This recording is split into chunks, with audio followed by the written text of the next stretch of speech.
of the American dream that they will be deprived of if they don't get a college education.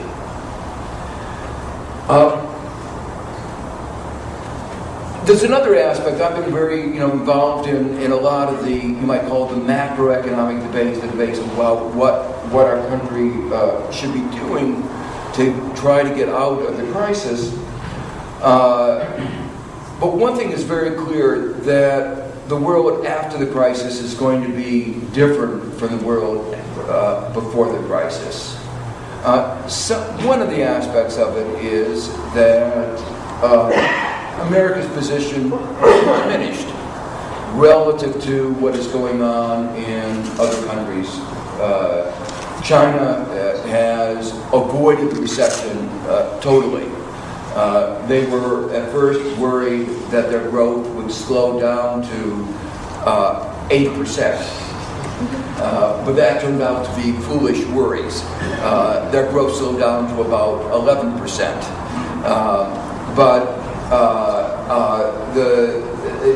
India's growth slowed down to 9%. What is clear is that we are going to be living in a much more competitive world. One of the reasons for China and India's success, and particularly China, is that they have realized the importance of education.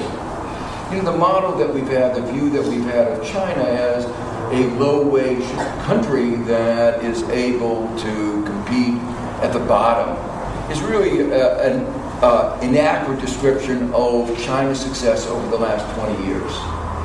China's success over the last 20 years has really been based on heavy investments in a whole variety of areas. One area has been infrastructure. Now, I don't know if you've seen what they've been doing with their very large stimulus. They were the best students of Keynesian economics. They actually listened to the economists, and they did what we told them to do, and it worked. But one of the things is that we said, look, if you take your money and you spend your stimulus on high return investments, you'll get your economy going in the short run, but you also will be providing the basis of your long-term economic growth. So the major part of their stimulus spending was to create a high-speed railroad system that is an important part of green investment. Much more efficient, lowering emissions as a transportation system than airplanes or cars.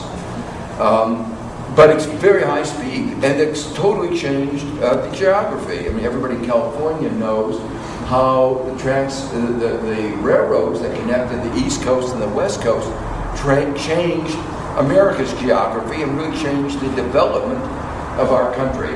Well, they took that lesson seriously, and they now, in the last 2 years and in the next 2 years, will change the economic geography of China.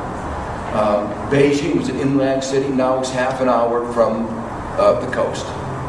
And they are connecting their entire country, and really shrinking the relevant distance, the economic distances across the country. But another very important aspect of their investment is investment in people. In graduating more engineers in the United States. They're not always as good as the Stanford engineers, but their aspirations are to have 10 world-class universities within the next 10 years. And just to tell you another little story, Columbia has a number of joint programs, Columbia University, which is where I teach now, has a number of joint research programs with Tsinghua University and some other Chinese universities. And so I asked my colleagues, what is it that you're getting out of this partnership? And partly it's that you have good students, and we'll go all over the world to find good students, and the students really work hard. They work a little harder than many American students. But the other thing they said is the laboratories in Tsinghua University are better than we can afford in the United States. That their government knows that this is the future, and they've invested. And I go over there and visit these universities. And, it does make us a little envious to see the kind of facilities that they have. But part of what they're doing is a commitment not only to quality of education, but also to access to education, making sure that everybody who has the ability to go to college can get there. It's become a really very national commitment, and you can see the percentage of students going to college increasing very rapidly. So that is the global environment in which we are going to be operating as we emerge from this crisis, and to allow any of our citizens, any young Americans who have the ability to go to college, not to go to college is, I think, really a mistake. And so the real question is how we can make sure that happens. Well, it's not an easy task. Obviously, we have to improve the quality of education, K to 12, to make sure that the students have the capacities to go to college. Part of it, though, is we have to reach down into the high schools to find out who those students are that have the ability. And I think Americans don't, we don't fully realize the lack of opportunity, the lack of knowledge, the lack of information. Those of us who've grown up in the kinds of high schools where a large percentage of the students go to college, that information is available to everybody. That's not true in a very large fraction of Americans' high schools. And what Scribe is trying to do is make sure that all of the students in our country have the opportunity that those who go to the better high schools have and take for granted. In a way, this is a particularly good moment for a movement like Scribe, because I think, as I said, the awareness of this need could never have been greater. It's also an important time because I think we're going to be, unfortunately, recognizing limits of government. That there is going to have to be increasing activism by NGO, civil society, because the government's going to be facing budgetary constraints. And therefore, we can't just turn to government and say, let government fix it. It's going to have to be groups like Strive that reach out into a whole variety of areas. It's not an area where, there are some businesses that will try, but it's not an area that, in most part, businesses have succeeded in for profits. This is really an area where organizations, volunteer organizations, are likely to be more successful.